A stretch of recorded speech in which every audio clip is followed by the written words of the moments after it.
नमस्कार, सत श्री अकाल, आदाब। ये है जनता समाचार आपका। इसको सब्सक्राइब करें और घंटी का बटन दबाएं ताकि और वीडियो आपको मिले तुरंत।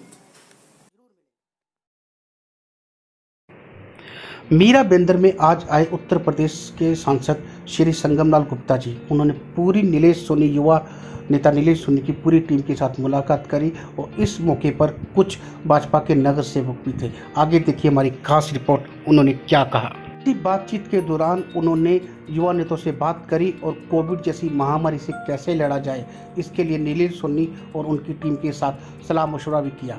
उन्होंने बताया कि आप किस प्रकार से इस महामारी से लड़ सकते हैं। आगे आप देखिए हमारी खास रिपोर्ट जनता समाचार के साथ।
सर नमस्कार, आप उत्तर प्रदेश से यहाँ पर आए महाराष्ट्र की धरती पे, कुछ खास रीजन है कि राजनीतिक रीजन है कि आपका एक व्यक्तिगत ये दौरा है? ये उत्तर प्रदेश हमारी माँ है, हमारी जन्मभूमि है, और महाराष्ट्र हमारी मौसी, क्योंकि हमारी एक कर्म भूमि है। हम 30 साल से मुंबई में ही रहते थे, यहीं से हमने अपने करियर का शुरुआत किया। हमारे बच्चे हमारे यहीं पैदा हुए। IIT में हमारे दोनों बच्चे हैं, बेटी मेरी डॉक्टर, फैमिली हमारी यहाँ रहती है। अब राजनीति में हम गए, वहां से हम MLA थे, वहीं से हम सांसद हुए। इस लॉकडाउन में हमारे उत्तर प्रदेश के लोगों को यहाँ बहुत कष्ट हुआ है, क्योंकि यहाँ हमारी सरकार नहीं थी। इसके लिए जब हमें मालूम पड़ा कि इस तरीके से यहाँ समस्या है, तो मैं लॉकडाउन पीरियड में मैं यहाँ आया और यहाँ पर से हमने 25 ट्रेन अपने लोकसभा क्षेत्र में उनको खाना पानी स्टेशन तक पहुंचाना, और उनको हमने उत्तर प्रदेश भेजने का काम किया।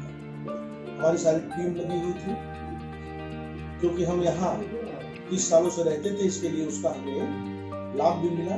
हमारी कई अधिकारियों के साथ बैठक भी हुई, और अभी हमने इस लॉकडाउन में हमको एक समझ में आया कि हमारे इतने बड़े पैमाने पे उत्तर प्रदेश के लोग यहाँ रहते हैं, तो उनके लिए हमने जनसंपर्क कार्यालय भी अंधेरी में हमने स्थापित कर दिया कि उनकी कोई समस्या होगी तो यही कार्यालय में आके अवगत कराएंगे।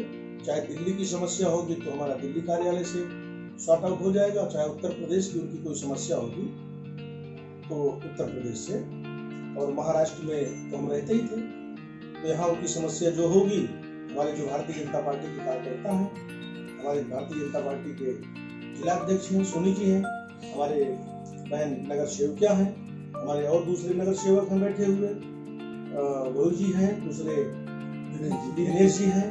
तो ये सारी जो टीम है ये निरंतर अपना कार्य करती है, क्योंकि भारतीय जनता पार्टी के कार्यकर्ता, भारतीय जनता पार्टी के पदाधिकारी और स्वयं सेवक ये निरंतर निस्वार्थ जनता के बीच में अपनी सेवाएं देने का कार्य करते हैं। इस लॉकडाउन में पूरे देश में, क्योंकि एक ऐसी महामारी, वैश्विक महामारी जो पूरे विश्व में समय रहते हुए माननीय मोदी जी ने इसको लॉकडाउन का निर्णय लिया, इसके लिए आज हम सब सुरक्षित भी हैं और अपने आप को बचाव करने के लिए, और यहाँ के हमारे जितने भी कार्यकर्ता हैं उनसे भी हमारा निवेदन है कि जो सरकार का दिशा निर्देश है, 2 गज दूरी, मास्क, सैनिटाइजर को यूज करें, क्योंकि हम सुरक्षित रहेंगे तो हम अपनी सेवा समाज को दे सकते हैं, लोगों को दे सकते हैं और हमारा परिवार सुरक्षित रहे। तो यही सब चीजें देखते हुए अपना जो भी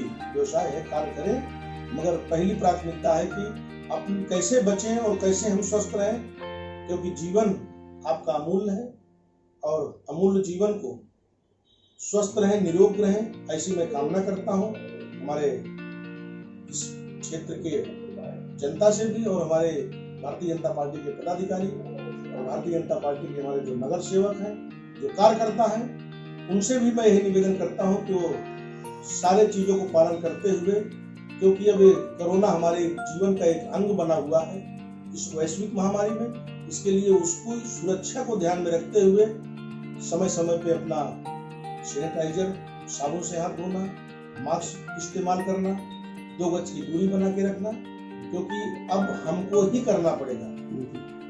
और आज हमारे इस कार्यकर्ताओं से मिलने के लिए, हमारे नगर सेवक से मिलने के लिए हमारे सोनी जी भारतीय जनता पार्टी के जिला अध्यक्ष हैं और आत्मनिर्भर भारत जो इतना बड़ा पैकेज माननीय मोदी जी ने दिया है, उसमें बहुत सारे छोटे छोटे कुटीर उद्योग और बहुत सारे रेहड़ी पटरी वाले जो हमारे दुकानदार दुकान लगाते हैं, ठेले पे लगाते हैं, उनको भी सरकार ने बहुत ज्यादा प्रोत्साहन दिया है,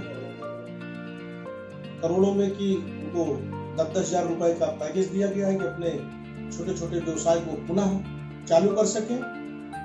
इसके लिए मैं माननीय मोदी जी को धन्यवाद देना चाहता हूं कि इतने जमीन के स्तर, जो जमीनी स्तर पे लोग छोटे से व्यवसाय करने के लिए मजदूर जो रोड पे मोची होते हैं, जो जूता सीने वाले, ऐसे लोगों को सोचना, ऐसे लोगों के बारे में सोचना।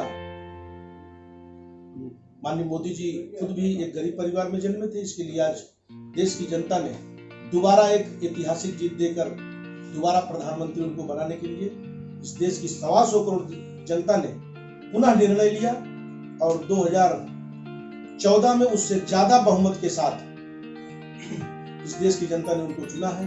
तो इसके लिए सारे कार्यकर्ताओं को भी धन्यवाद देना चाहता हूँ, हमारे नगर सेवकों को भी मैं धन्यवाद देना चाहता हूँ। बहुत बहुत धन्यवाद। जय हिंद, जय भारत। एक सवाल और है मेरा कि अब महाराष्ट्र में आपने बोला कि मेरी मौसी है, तो यहाँ से लाखों जो प्रवासी मजदूर थे जो उत्तर प्रदेश में वापस चले गए हैं, अब कहा जा रहा है कि उत्तर प्रदेश की सरकार योगी जी द्वारा कि इनको हम जो रोजगार है उत्तर प्रदेश में देंगे, इससे क्या महाराष्ट्र को जो व्यवस्था है उसको नुकसान नहीं होगा क्या अगर वो लोग नहीं वापस आते हैं?